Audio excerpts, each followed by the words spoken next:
Hi guys, magandang hapon. Medyo naging busy ngayon lang nakapag-update ng aking mga plants. At may konting pagbabago na naman dito sa aking unahan.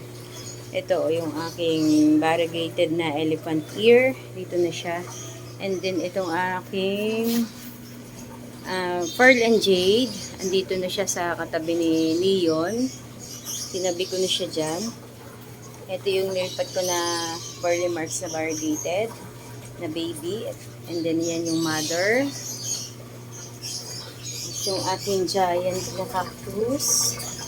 Tapos ito nga, sad to say guys, namatay na yung aking blue chalk. Hindi siya namatay, kinat ko yung middle niya. Ay, yung top cut, namatay na yung middle. Andun sa kabila. And then ito malungkot pa rin siya. Hindi pa rin siya nakakabawi ng ganda niya. At ang ating green ceratum is, dito ko na siya inilagay. Itinabi ko na siya dyan sa golden ceratum. And then yung ating variegated na blizzard, ayan, sobrang laki na. Yan yung mother guys.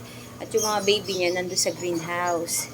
So malapit-lapit ko na rin uling i-cut ito kasi sobrang laki na rin niya.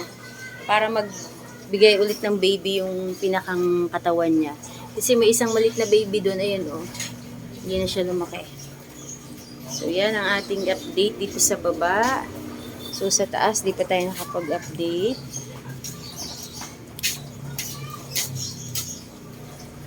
At ang laki-laki na rin ng ating green ceratum. Maganda rin niya guys. Pagsasamahin ko sana yung green ceratum na yan at saka itong golden. So ang laki na ni golden. Parang pag sinama ko siya dito, mahirapan akong ilagay kung saan ko siya ilalagay kasi ang laki na nila. Ang ganda niya Madilim na. Ang ganda na ni blizzard Ang ganda ng variegation niya. So guys, hanggang dito na lang. Nag-update lang ako ng konti sa aking mga halaman dito sa unahan. At bukas siguro baka makapag-video na ako doon sa succulent kasi may mga namatay at may mga bago. So bukas na lang yun guys. Ito na lang muna ang aking mga ornamental. Bye! Thank you for watching!